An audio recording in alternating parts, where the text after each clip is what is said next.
Welcome back viewers, आप देख रहे हैं आर पार न्यूज 18 इंडिया पर। इस समय की बड़ी ब्रेकिंग स्टोरी है। बीजेपी के राष्ट्रीय प्रवक्ता डॉक्टर संबित पात्रा ने एक बड़ा बयान दिया है। नोटबंदी पर जो सुप्रीम कोर्ट का फैसला आया है, सुप्रीम कोर्ट के फैसले को सत्य की जीत बताया है और कहा है कि विपक्षी नेताओं को करारा तमाचा पड़ा है।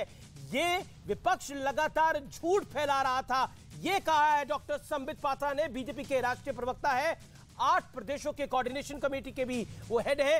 मैं सीधा राजकुमार भाटी का रुख करता हूं। राजकुमार भाटी, अखिलेश जी ने भी कहा था केंद्र सरकार ने कोई सूझबूझ से काम नहीं लिया, केंद्र ने कोई तैयारी नहीं की है, ये डिजास्टर है।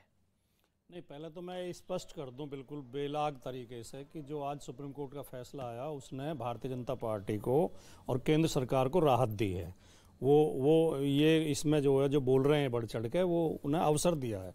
लेकिन ये भी उतना ही सच है कि जो नोटबंदी हुई थी उससे बहुत नुकसान देश की अर्थव्यवस्था का हुआ।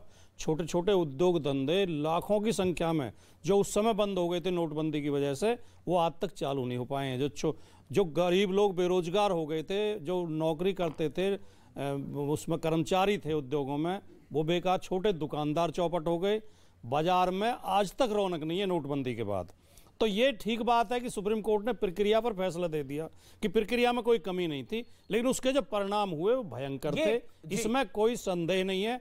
अब चाहे ये सुप्रीम कोर्ट में जीते चाहे चुनाव जीते, लेकिन जो सच है वो तो बोलने का हमें हक है जी, वो तो हम बोलते रहेंगे। जो गौरव भाटी और संबित पात्रा कह रहे हैं या फिर जो रविशंकर प्रसाद कह रहे हैं, क्या विपक्ष भ्रम और झूठ फैला रहा था?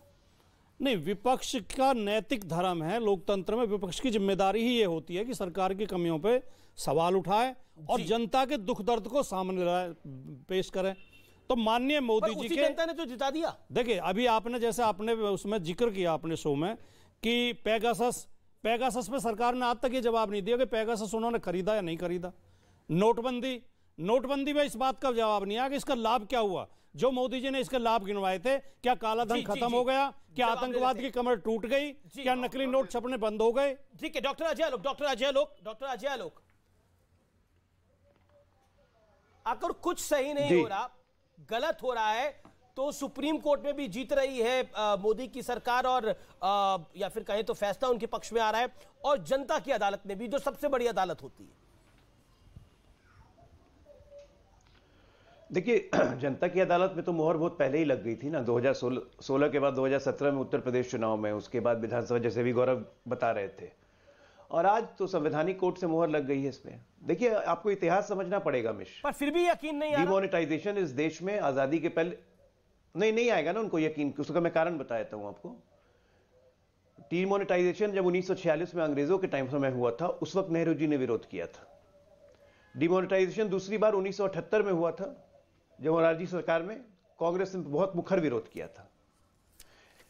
इंदिरा गांधी के तत्कालीन रेल मंत्री और वित्त मंत्री ललित नारायण मिश्रा ने जब 1974 में उनको बोला था कि चरम पे भ्रष्टाचार है और गुजरात में आंदोलन पकड़ लिया है छात्रों का, ये भविष्य में दिक्कत करेगा, हमें डिमोनेटाइजेशन करना चाहिए, तो इंदिरा गांधी जी ने साफ कहा था कि मेरी सरकार गिरवाओगे क्या? भ्रष्टाचार को लेके हर पार्टी का नजरिया अलग है। कांग्रेस पार्टी का भ्रष्टाचार को लेके नजरिया शुरू से अलग रहा है, तो ये डिमोनेटाइजेशन का विरोध तो करेंगे ही ना, ये सपोर्ट कहां से करेंगे?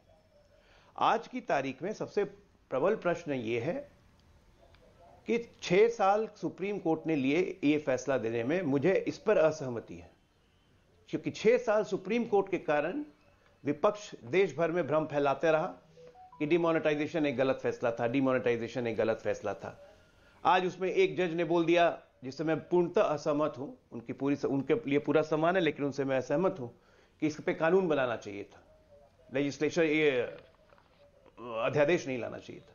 सबसे पहली बात, डिमोनेटाइजेशन कोई पार्लियामेंट्री प्रोसेस का हिस्सा नहीं है, ये एक एडमिनिस्ट्रेटिव डिसीजन है जो फाइनेंस मिनिस्ट्री और आरबीआई के बीच में, जिस पे कानून बनने की कहां से बात हो गई। खैर, एनीवे, कांग्रेस पार्टी का यही चरित्र अब आज जब सुप्रीम कोर्ट का निर्णय आ गया है तो उनको सम्मान पूर्वक उसे एक्सेप्ट करना चाहिए, तो लेकिन उस पर भी अभी अब तर्क पे तर्क देते रहेंगे, तो बस डर रही है कांग्रेस पार्टी। वाजपेयी जी की एक शेर याद आ रही है मुझे कि बेनकाब चेहरे हैं, दाग बड़े गहरे हैं, टूटता तिलस्म है, सच से भय खाता हूं जी। तो ये 6 साल से जो तिलस्म कांग्रेस फैला रही थी, आज वो पूर्णतः ध्वस्त हो गया। ठीक है, अब इसके बाद कांग्रेसी जितना बोलेंगे वो खुद अपने आप को एक्सपोज करेंगे। ओके ओके, राजकुमार भाटी। नहीं, जो आप एक बात और जोड़ दूं, जी जी जी जी जी। कांग्रेस पार्टी के अलावा अखिलेश और ममता बनर्जी, ये दो व्यक्ति सबसे ज्यादा मुखर विरोध में थे। पार्थ चटर्जी के यहां कितना पैसा मिला? 2022 के उत्तर प्रदेश के चुनाव में सपा के नजदीकी रहे कानपुर में लगभग 250 करोड़ की सीजर हुई थी। ये सब पैसा कहां से आ रहा? तो कैसे ये सपोर्ट करेंगे नोटबंदी का? ओके, जवाब। तो दर्द हो रहा है, वो कह रहे भ्रष्टाचार जो विपक्षी पार्टियां हैं, अजय लोग का कहना है वो भ्रष्टाचार में संलिप्त है, तो कैसे सपोर्ट कर सकती हैं नोटबंदी को? चुटकुला नुमा एक लघु कथा याद आती है कि मैंने अखबार में पढ़ा था कि एक मरीज अस्पताल में एडमिट था, डॉक्टर ने उसकी नब्ज देख के कहा कि ये तो मर गया जी। तो मरीज बोला डॉक्टर साहब मैं तो जिंदा हूं, तो नर्स ने उसे धमकाया कि तुम डॉक्टर साहब से ज्यादा जानते हो। ये तो बिल्कुल इस तरह पेश कर रहे हैं अजय आलोक जी। जनता के दुख दर्द को जनता के बीच में जाके पूछो नहीं। हम जहां बैठ के डिबेट कर रहे हैं नोएडा में, मैं एक एक गांव से परिचित हूं, या गांवों में मुख्य जो आजकल रोजगार रह गया किराएदारी का रह गया। लोगों ने कमरे बना रखे, किराए पे उठाते हैं। जो मजदूर उद्योगों में काम करते थे उन कमरों में रहते थे। 2016 में नोटबंदी के बाद जो कमरे खाली हुए थे आज तक पूरे भरे नहीं है। ये हालत, ये परिणाम है नोटबंदी का, ये दुष्परिणाम है उसका। नहीं, लोगों की जो आय कम हुई थी वो आज तक पटरी पे नहीं आई है। छोटे दुकानदार आज तक पटरी पे नहीं आए। भाटी साहब 6 साल हो गए नोटबंदी को, यथार्थ को अब नहीं पहचानेंगे तो 6 साल में भी रिजल्ट वो जो का तो है। देश के सामने परिणाम है, दुख कम नहीं हुए हैं। देश के सामने परिणाम है। नोटबंदी कर सुन लीजिए जनता अगर दुखी होती तो वोट क्यों करती मोदी को? योगी को वोट कर रही है, मोदी को वोट कर रही है, चुनाव जितवा रही है। डॉलर की इकोनॉमी थी देश की, 1.8 ट्रिलियन डॉलर की इकोनॉमी थी 2016 में, आज बढ़ के 3 ट्रिलियन डॉलर की इकोनॉमी हो गई है। डिजिटल पेमेंट, आप जिस गांव की बात कर रहे हैं नोएडा की, जाके वहां देखिए भीम ऐप, यूपीआई या गूगल पे कितना चल रहा है। फुचका खा लेता है लोग और 15 रुपए का पेमेंट गूगल ऐप से करता है। इनफॉर्मल इकोनॉमी घट के स्टेट बैंक की रिपोर्टें 15-16% पे आ गई। तो इससे देश का भला हुआ कि नहीं हुआ? कितने लोग सिस्टम के नेट में आ गए, टैक्स के नेट में आ गए। 1.5 करोड़ से ज्यादा लोगों ने इनकम टैक्स फाइलिंग कर दी पिछले 6 साल में। हमें तो माननीय मोदी जी ने 3 मुद्दे गिनवाए थे, हमें तो आप उस पर जवाब देते जिससे देश को फायदा हो रहा है, उससे आपको दिक्कत है। जी, अब मैं एक गौरव भाटिया, लेकिन मैं एक आंकड़ा दे रहा हूं, ये व्यूअर्स आपके लिए भी है, बड़ा महत्वपूर्ण आंकड़ा है। 2016 में नकदी से जो लेन देन होता था वो लगभग 88% होता था, 88% होता था। 2022 में ये घटकर 20% हो गया है। यानी कैश का लेन देन, जहां करप्शन की जड़ होता है कैश, उसका लेन देन 88% से कम होकर 20% हो गया है। डिजिटल लेन देन जो 11.26% होता था वो आज की तारीख में 80% से ज्यादा बढ़ गया है। आप भी कई सारे ऐप्स को यूज करते होंगे, पेटीएम, फोन पे, गूगल, बड़े सारे ऐप्स हैं, उनको आप इस्तेमाल करते हो, उनसे आप भी पेमेंट करते होंगे। यूपीआई से लेन देन 0% होता था, वो एग्जिस्ट ही नहीं करता था। आज यूपीआई से पेमेंट 16.1% है। चेक ड्राफ्ट से जो लेन देन था वो पहले 46% होता था। सेविज मतलब ड्राफ्ट और चेक से 46% होता था, जो घटकर 12.7% हो गया। यानी डिजिटल पेमेंट्स अभूतपूर्व बढ़ोतरी हुई है। और मुझे ध्यान में आता है सदन के अंदर एक नेता थे, former finance minister P Chidambaram, वो अपनी रिपोर्ट कार्ड दे रहे थे एक दिन। वो कह रहे थे कि इस देश का सब्जी वाला, इस देश का ठेले वाला, इस देश का फ्रूट वाला, इस देश का गोलगप्पे वाला डिजिटल पेमेंट कैसे लेगा? ये कैसे करेगी मोदी सरकार? और अगर कर भी देगी तो डेटा कहां से आएगा? ये डेटा कहां से आएगा? वो अपनी 10 साल की रिपोर्ट कार्ड दे रहे थे क्या कि 10 साल में उन्होंने कुछ करा नहीं है, लेकिन इस देश के अंदर सब कुछ हो गया जी। पी चिदम्बरम ने ये सदन के अंदर बोला था, और जब मैं उनका ये भाषण सुन रहा था, क्योंकि मैं एक बिजनेस जर्नलिस्ट हूं, मैं हैरान हो रहा था कि वो इस तरह की बात कर रहे हैं कि हमारे देश में डिजिटल पेमेंट कैसे होगा। रोहन गुप्ता, आप कह रहे थे डिजिटली हमने क्या करा, ये करा, ये आंकड़े आपके सामने। अमीश जी, मैं एक बात कह दूं, आपने जो आंकड़े दिए हैं, मैं एक बार बहुत संक्षेप में कह दूं, आपने जो आंकड़े दिए हैं जी, ये सारे 1 नंबर के लेन देन के हैं जी। 2 नंबर के लेन देन के तो कहीं आंकड़े होते नहीं, रिश्वत के, भ्रष्टाचार के तो कहीं आंकड़े पेश नहीं किए जाते। तो इससे कैसे सिद्ध होगा? गौरव भाटिया वो कह रहे हैं 2 नंबर के लेन देन के आंकड़े कैसे पता लगेंगे? गौरव भाटिया, एक second, Rohan Gupta, hold on, I will come to you. Gaurav ji, reply. 2 number का कैसे पता लगेगा? जी, हिम्मत नहीं हारनी चाहिए। मोदी विरोध में कांग्रेस पार्टी और समाजवादी पार्टी इतने अंधे हो गए हैं, इनको हम कोई तर्क दें, आंकड़े दें, सर्वोच्च न्यायालय का फैसला बताएं, मीडिया क्या कह रहा है, जनता इलेक्शन जितवा रही है, इनको फर्क नहीं पड़ेगा, इनको दिखाई 2 नहीं नंबर देगा। का पैसा कैसे पकड़ा और मैं इतना ही कहूंगा, हाँ मैं बताता हूं, अभी मैं आंकड़े देता हूं, पहले मैं अपनी बात पूरी कर लूं। मैंने सुना इन्होंने कहा बाजार में तो रौनक नहीं है। अरे आज ही आंकड़ा आया है जीएसटी का, 1.5 लाख करोड़ रुपए जीएसटी कलेक्शन हुआ है, आज ही आंकड़ा आया है।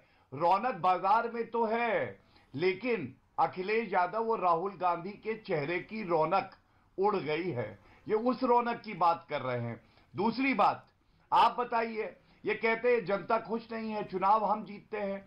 जनता तब खुश थी जब वर्दी पहन के पुलिस वाले आजम खान की भैंसे ढूंढते थे, या जनता तब खुश थी जब मुजफ्फरनगर दंगे के बाद जब 65,000 लोग टेंट के नीचे थे ठंडी रात में और सफाई महोत्सव में ऋतिक रोशन का डांस चलता था, तब जनता खुश थी।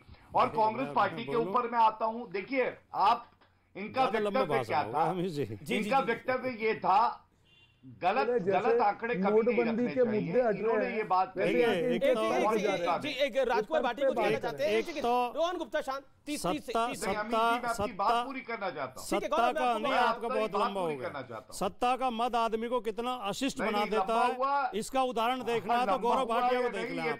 गौरव भाटिया की भाषा कितनी अशिष्ट हो गई है। क्या करूं? और रही दूसरी बात, 2 उदाहरण इन्होंने दिए, मुजफ्फरनगर के दंगे और सैफई का डांस। उस समय यही गौरव भाटिया चैनलों पर बैठकर उन दोनों को जस्टिफाई करते थे। जब मुजफ्फरनगर दंगे हुए तब ये समाजवादी पार्टी के प्रवक्ता थे, जब सैफई में कार्यक्रम होता था तब भी ये समाजवादी पार्टी के प्रवक्ता थे और दोनों को जस्टिफाई करते थे। लेकिन मैं ये पूछना चाहता हूं कि क्या जो कर्नाटक में, मध्य प्रदेश में और महाराष्ट्र में विधायक खरीदे गए, क्या उनका लेन देन 1 नंबर में हुआ? क्या उसके आंकड़े सरकार के पास हैं? 2 नंबर का काम तो बदस्तूर जारी है। ठीक है, रिश्वतखोरी के तो कोई आंकड़े होते नहीं। गौरव जवाब, गौरव भाटिया जवाब, then Rohan Gupta waiting from long. Okay, हाँ धन्यवाद। देखिए अमीर जी, आज सवाल ये है, मार्च 2017 विधानसभा चुनाव के नतीजे आए, आप याद करिए, पंचर साइकिल, टूटा हैंडल, ट्यूब फटी हुई, हवा डाल रहे थे कांग्रेस पार्टी का पंजा। क्या हुआ? भाजपा की आई 315 सीटें, समाजवादी पार्टी 50 के नीचे 47 सीटें, कांग्रेस पार्टी 7 सीटें। नोटबंदी के बाद ही तो चुनाव हुए थे, कहीं तो मानिए कि जनता ने आपको नकार दिया, आप क्यों नहीं मान पाते हैं? दूसरी बात, देखिए दुख की बात यह है, राहुल गांधी का लोकसभा के पटल पर एक बयान मेरे हाथ में है, उन्होंने कहा the judiciary, the election commission, Pegasus, these are all instruments of destroying the voice of the union of states. मतलब लोकतंत्र को खत्म कर रही है भारत की न्यायपालिका और election commission of India.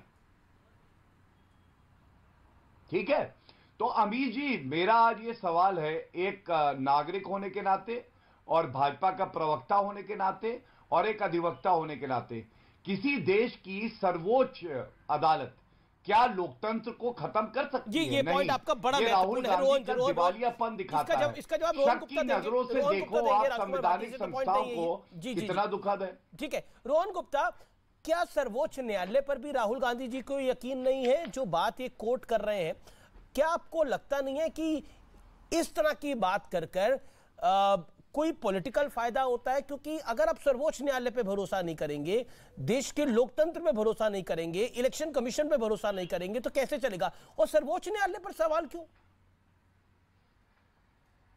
Amish भाई, मैं देखिए, हमेशा भाजपा जब भी एक्सपोज होती है ना, तब न्यायालय के फैसले का सहारा लेती है, और आज भी वही कर रही है। यहाँ पे न्यायालय के फैसले पे सवाल नहीं है, पर जो न्यायालय के फैसले का एनालिसिस हो रहा है आपकी डिबेट में, मुझे बड़ा दुख हो रहा है कि ये कैसी बेशर्म पार्टी है कि जिसने देखा है कि उसके काले कानून से 120 लोगों की जान गई, आतंकवाद खत्म होने की बात है और आज भी आतंकवाद बढ़ रहा है। अभी आप बात कर रहे थे, आप डिजिटाइजेशन की बात कर रहे थे, देश में कैश जो है नकदी 30.88 लाख करोड़, जो 17 लाख करोड़ थी वो बढ़ के 30.88 लाख करोड़ हो गई। जो काले धन की हम बात कर रहे थे, स्विस बैंक में 30,000 करोड़ से ज्यादा रुपए 14 साल से सबसे ज्यादा आज स्विस बैंक में है। तो जिस उद्देश्य के लिए ये फैसला लिया गया था, अगर वो उद्देश्य अगर पूरा नहीं होता, ठीक है, जवाब ले लेते हैं। आंकड़े देता हूं, जी, सफलता कैसे हुई? जो पॉइंट है सुप्रीम कोर्ट के बारे में, मेरा सवाल सुन लीजिए अमित भाई। रोहन जी, आप मेरी बात को आप आधी काट रहे हैं। नहीं, बिल्कुल नहीं आधी काटते, हमने 1.25 मिनट बोला है सर। आप बाकी सबको समय दे रहे हैं। नहीं, आप मुझे नहीं दे। कौन सा भाई, आप एक सेकंड, आप जरा सुन लीजिए ना। अरे मैं पूछा हूं, सुप्रीम कोर्ट पे भरोसा नहीं करती कांग्रेस पार्टी। मेरा सवाल है, सुप्रीम कोर्ट पे भरोसा नहीं करती कांग्रेस पार्टी क्या? भरोसा कर रहे हैं हम लोग।